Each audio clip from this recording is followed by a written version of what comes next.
ഇത് പൊതുവഴിയാണ് കേട്ടോ. ഇത് നേരെ ഇങ്ങനെ പോയിട്ട് ഇവിടെ ഇതൊക്കെ കൂട്ടിയിട്ടതിൻ്റെ ഇതൊക്കെ ഒഴിവാക്കി കഴിഞ്ഞാൽ ഇതിങ്ങനെ ഒരു വഴിയാണ്. ഇതിങ്ങനെ വളഞ്ഞിട്ട് അങ്ങനെ അങ്ങോട്ട് അമ്പലത്തിലേക്കുള്ളൊരു ഇടവഴിയാണ്. എന്താ പറയുക, ബൈക്കൊക്കെ പോകുന്ന ഭാഗത്തുള്ള ഇത് ഉണ്ടാവുള്ളൂ, ഗ്യാപ്പേ ഉണ്ടാവുള്ളൂ. നന്നാക്കിയില്ല, അവിടെ അങ്ങോട്ടും നന്നാക്കിയില്ല. വഴി ഇപ്പോൾ ആരും നടക്കായിട്ട് അതങ്ങനെ തന്നെ ഇട്ടതാണ്. അതൊരു വഴിയാണ്, ഇത് പൊതുവഴിയാണ്. പിന്നെ ഇത് ഇങ്ങനെയാണ് പറമ്പുള്ളത്. 8 സെൻറ്റ് സ്ഥലമാണിത്. ഈ കല്ലിറക്കിയത് ഇപ്പുറത്തെ ഇവർക്ക് വേണ്ടിയിട്ടാണ്. ഈ ഒരു 6 സെൻറ്റിലേക്ക് അവരെ വീട് വെക്കാൻ വേണ്ടിയിട്ടാണ് കല്ലിറക്കിയത്.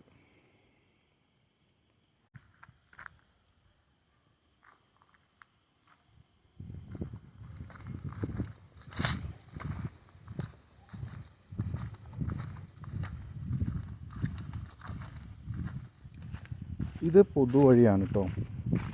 ഇത് നേരെ ഇങ്ങനെ പോയിട്ട് ഇവിടെ ഇതൊക്കെ കൂട്ടിയിട്ടതിൻ്റെ ഇതൊക്കെ ഒഴിവാക്കി കഴിഞ്ഞാൽ ഇതിങ്ങനെ ഒരു വഴിയാണ്. ഇതിങ്ങനെ വളഞ്ഞിട്ട് അങ്ങനെ അങ്ങോട്ട് അമ്പലത്തിലേക്കുള്ളൊരു ഇടവഴിയാണ്. എന്താ പറയുക, ബൈക്കൊക്കെ പോകുന്ന ഭാഗത്തുള്ള ഇത് ഉണ്ടാവുള്ളൂ, ഗ്യാപ്പേ ഉണ്ടാവുള്ളൂ.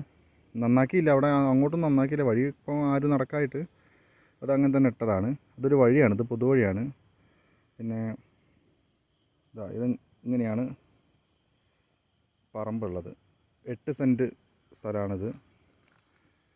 ഈ കല്ലിറക്കിയത് ഇപ്പുറത്തെ ഇവർക്ക് വേണ്ടിയിട്ടാണ്. ഈ ഒരു 6 സെൻറ്റിലേക്ക് അവരെ വീട് വെക്കാൻ വേണ്ടിയിട്ടാണ് കല്ലിറക്കിയത്.